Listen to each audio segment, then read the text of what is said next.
এভারকেয়ার হাসপাতালে চিকিৎসাধীন BNP chairperson Begum Khaleda জিয়ার ডাক্তারদের চিকিৎসা গ্রহণ করতে পারছেন। ব্রিফিংয়ে ডাক্তার AJM জাহিদ হোসেন জানিয়েছেন, আইসিইউতে বেগম জিয়াকে চিকিৎসকদের ডাকে সাড়া দিচ্ছেন।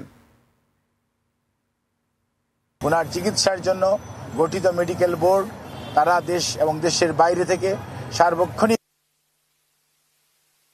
উন্নতি হয় সেজন্যই ওনারা ওনাদের পরামর্শ দিয়েছেন এবং আমাদের মেডিকেল বোর্ডের সদস্যরা যারা এখানে আছেন তারা সবাই সেইটি বাস্তবায়নের জন্য সবসময় চেষ্টা করছেন এবং সেই লক্ষ্যেই আমরা এগিয়ে যাচ্ছি যাতে সর্বোত্তম সেবা ওনার জন্য নিশ্চিত করা যায় এবং পৃথিবীর মধ্যে যাতে ভালো চিকিৎসা সেটি উনি পেতে পারেন।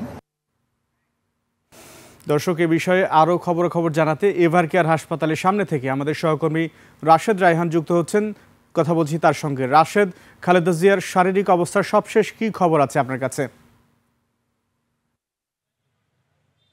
সুমন, গত শনিবারের পর মাঝে অনেকগুলো দিন কেটে গিয়েছে। এরপর আজকে বুধবার 8:30টার দিকে খালেদা জিয়ার ব্যক্তিগত চিকিৎসক AJM জাহিদ হোসেন ব্রিফিং করেছেন এবং বলেছেন, বেগম জিয়া যেহেতু সংকটাপন্ন অবস্থায় আছেন, সংকটাপন্ন অবস্থায় একজন রোগীর জন্য যে ধরনের চিকিৎসা নিশ্চিত করা দরকার মেডিকেল বোর্ড সেই ধরনের সর্বোচ্চ সুচিকিৎসায় এভারকেয়ার হাসপাতাল আসলে নিশ্চিত করছে এবং যদি সে ধরনের পরিস্থিতি তৈরি হয় তাকে বিদেশে নেয়ার মতো অবস্থায় তিনি ফিরে আসেন, সেক্ষেত্রে তাকে আসলে বিদেশে নেয়ার সিদ্ধান্ত হতে পারে। তবে সেটি এখনই নির্দিষ্ট কোনো তারিখ তিনি জানাননি এবং মেডিকেল বোর্ড দিনরাত পরিশ্রম করছেন সকল ধরনের চিকিৎসা নিশ্চিত করার জন্য। তারা আসলে কাজ করে যাচ্ছেন এবং বিদেশি যেহেতু ডাক্তাররা এর সাথে যুক্ত আছেন, ভার্চুয়ালি যারা মেডিকেল বোর্ডের মিটিংয়ে যুক্ত হন, সেক্ষেত্রে দিনের রাতে অনেক সময় দেখা যাচ্ছে তাদের মেডিকেল বোর্ডে বসতে হয় এবং সবকিছু মিলিয়ে বেগম জিয়া যে চিকিৎসা তাকে দেয়া হচ্ছে সেই চিকিৎসা তিনি নিতে পারছেন বলেই জানিয়েছে। অর্থাৎ চিকিৎসাধীন অবস্থায় তিনি বেগম জিয়া আসলে আছেন আইসিইউতে, সেটি বলেছেন এবং জানিয়েছেন কোনো গুজবে কান না দেওয়ার আহ্বান জানিয়েছেন। অর্থাৎ বেগম জিয়া এখন পর্যন্ত যে চিকিৎসা তাকে দেওয়া হচ্ছে সেটি নিতে পারছেন। সুমন, বেগম জিয়ার শারীরিক অবস্থান এই ছিল আমার থেকে সবশেষ খবর।